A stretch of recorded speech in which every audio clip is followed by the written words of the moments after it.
નમસ્કાર, સમય સંદેશ ન્યૂઝમાંથી હું દતેશ ભાવસાર આપનું સ્વાગત કરું છું. આજે ફરીથી વાત કરીશું કચ્છ જિલ્લાના રીઢા વહીવટી તંત્રની. જે રીઢો વહીવટી તંત્ર છે એ માત્ર ગરીબ લોકોને જ હેરાન કરતા હોય તેવા કેટલાય અનુભવો આપણે થયા છે અને અનેકો દાખલા આપણી પાસે છે. પરંતુ આજ જે રીઢો વહીવટી તંત્ર છે એ બિલ્ડરોને, ભૂમાફિયાઓને કાંઈ પણ હેરાન નથી કરતો. હવે હેરાન ન કરવા પાછળના પણ ઘણા બધા કારણો હોય. નકદ નારાયણનું રાજ ચાલતું હોય એ તો પ્રસ્થાપિત થઈ ચુક્યું છે આખા ગુજરાતમાં. નકદ નારાયણથી તમે ગમે એ કામ કરાવી શકો છો. રાજકીય પરિબળો પણ એનામાં કામ કરતા હોય. પરંતુ આ જે બધે કશ્મકશ છે એનામાં નુકસાન થતું હોય તો સૌથી વધારે નાના માણસનું નુકસાન થાય છે. ભુજ શહેરની વાત કરીએ તો ભુજ શહેરમાં હાલમાં જ લારી ગલ્લાવાળાઓને ભુજ નગરપાલિકાના મુખ્ય અધિકારીઓએ નોટિસ આપી છે. રસ્તાથી 12 ફૂટ દૂર કોઈ મકાન હોય એની દિવાલને અડીને જે લારી ઊભી હોય, ટ્રાફિકમાં ક્યાંય પણ અડચણરૂપ ન હોય તે છતાં તેને નોટિસો આપી અને ત્યાંથી ભગાડી દેવાનો કહેવામાં આવે છે. પરંતુ હાઈવે ઉપરના જે હાઈવેને અડીને ROW ની જગ્યાઓ છે ત્યાં કરોડો રૂપિયાની જમીન પર જે બિલ્ડરો દબાણ કરી બેઠા છે, ભૂમાફિયા દબાણ કરી બેઠા છે, તેમને આ મુખ્ય અધિકારી કે ભાડાના અધિકારી કોઈ જ નડતર કરતા નથી અને તેમના વિરુદ્ધ કોઈ જ કાર્યવાહી થતી નથી. એવા આપણે અહેવાલો પણ પ્રસારિત કરેલા છે. વધારામાં ઘણી બધી એવી જગ્યાઓ છે કે જે રસ્તા ઉપર દબાણ થયેલા છે. ભુજના હોસ્પિટલ રોડની વાત કરીએ તો ત્યાં એક સહકાર મેડિકલ સ્ટોર વાળાએ રસ્તા ઉપર 8 ફૂટ પોતાની દુકાન આગળ વધારી છે. પરંતુ ફરિયાદો છતાં તેમના વિરુદ્ધ કોઈ જ કાર્યવાહી નથી થતી.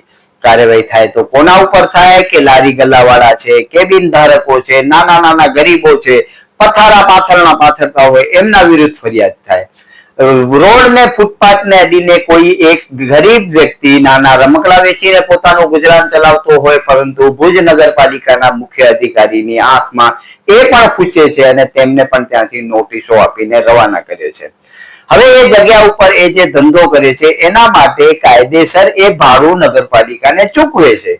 તેમ છતાં નગરપાલિકાના મુખ્ય અધિકારી આવી જ રીતે ગરીબ લોકોને હેરાન કરી અને એમને હેરાન કરવાના જે કારસા કરે છે તેવા અનેક દાખલાઓ આપણી સામે છે. કેમ કે આ માત્ર ગરીબો ઉપર જ દંડો ઉગામતા હોય છે, પરંતુ જે બિલ્ડરો છે, ભૂમાફિયાઓ છે, તેમના વિરુદ્ધ મુખ્ય અધિકારી મોંઘું મૌન ધારણ કરીને બેઠા છે તેવા અનેક દાખલાઓ આપણી પાસે છે. ગેરકાયદેસર બાંધકામની વાત કરીએ તો ભુજ શહેરમાં લગભગ હજારોની સંખ્યામાં ગેરકાયદેસર બાંધકામો છે. પરંતુ તે બાંધકામોની ફરિયાદો હોવા છતાં ભાડાના મુખ્ય અધિકારી તેમના વિરુદ્ધ કોઈ જ કાર્યવાહી કરતા નથી.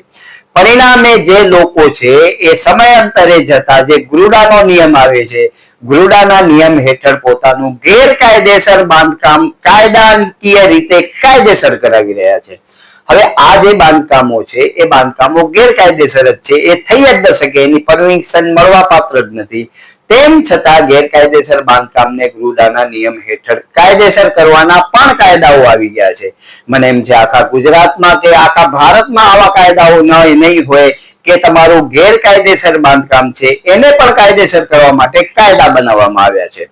એટલે તમે વિચારી જુઓ કે ગુજરાતમાં શાસન કેવું ચાલે છે કે તમારું ગેરકાયદેસર બાંધકામ હોય એને કાયદેસર કરવા માટે કાયદા બનાવવામાં આવે છે. હકીકતમાં તો ગેરકાયદેસર બાંધકામ માટે કાયદા બનતા હોય, ગેરકાયદેસર બાંધકામ તોડવા માટે કાયદા બનતા હોય, પરંતુ ગેરકાયદેસર બાંધકામ કાયદેસર કરવા માટેના કાયદા પણ ગુજરાતમાં બની રહ્યા છે. ભુજ શહેરમાં પાર્કિંગની ખૂબ જ મોટી સમસ્યા છે. પાર્કિંગના જે 36 જેટલા પ્લોટો હતા તે પૈકીના કેટલાક પ્લોટો તો ભાડા એટલે ભુજ વિસ્તાર વિકાસ સત્તા મંડળે વેચી માર્યા છે. હવે વિચારો કે પાર્કિંગ માટે અલાયદા રાખેલા પ્લોટ જો ખાનગી લોકોને વેચવામાં આવે, કેમ કે એ ખાનગી લોકોનો બાજુમાં પ્લોટ હોય અને એને એનો પ્રીમિયમ મળવા પાત્ર હોય એટલે નકદ નારાયણ તમે આપો એટલે પાર્કિંગના પ્લોટ પણ ભાડા તમને વેચાતા આપી દે છે. હવે આ પરિસ્થિતિમાં આપણે એમ વિચારીએ કે ભુજ શહેરમાં ટ્રાફિક અને પાર્કિંગની સમસ્યાનું સમાધાન થશે તો એ ક્યાંય પણ શક્ય નથી.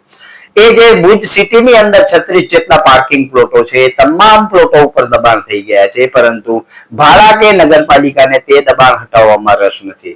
કેમ કે દબાણ કરવા વાળા મોટા ભાગે સત્તા સાથે સંકળાયેલા અને બિલ્ડર લોબીના લોકો છે, એટલે એમના વિરુદ્ધ કોઈ જ કાર્યવાહી થતી નથી. કાર્યવાહી થાય છે તો કોના ઉપર કાર્યવાહી થાય છે?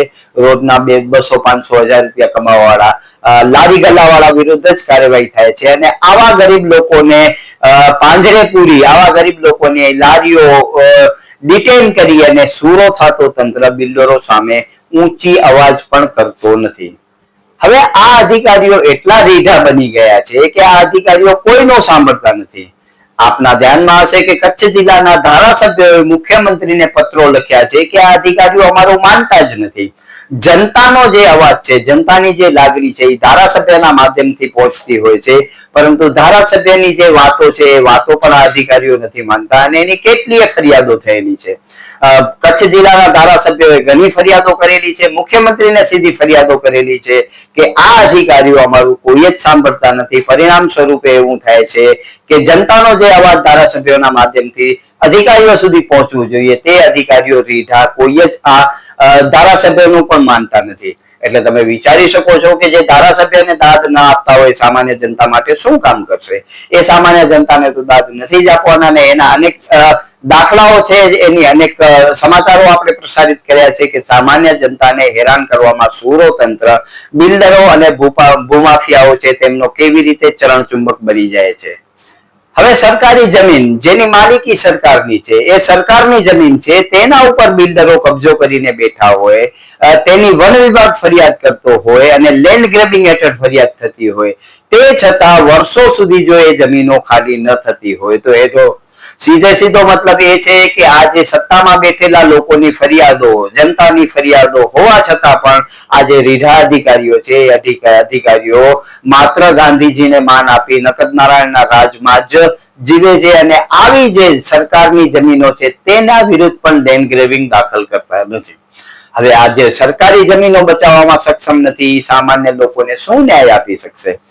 આપણે ધ્યાનમાં છે કે કચ્છ જિલ્લામાં મોટા ભાગના અધિકારીઓ, કર્મચારીઓ જે બારેથી આવતા હોય છે, સજાના ભાગ રૂપે જ આવતા હોય છે. તેમણે પોતાના જે તે જિલ્લાઓમાં યોગ્ય કામગીરી ન કરી હોય અથવા તો કોઈ એવા કામો કર્યા હોય કે જે નડતરરૂપ હોય, પરિણામ સ્વરૂપે એમને સજા આપવાની થતી હોય, કાયદાકીય રીતે સજા ન આપી શકે એટલે એમને કચ્છ જિલ્લામાં ટ્રાન્સફર કરી દેવામાં આવે અને એ એમની સજા હોય છે. હવે સજામાં આવતા અધિકારીઓ કચ્છ જિલ્લાનો કે ભુજ શહેરનું કઈ ભલું કરે એવું મને દૂર દૂર સુધી લાગતું નથી. અલબત્ત આપ આપના વિચારો રજૂ કરી શકો છો.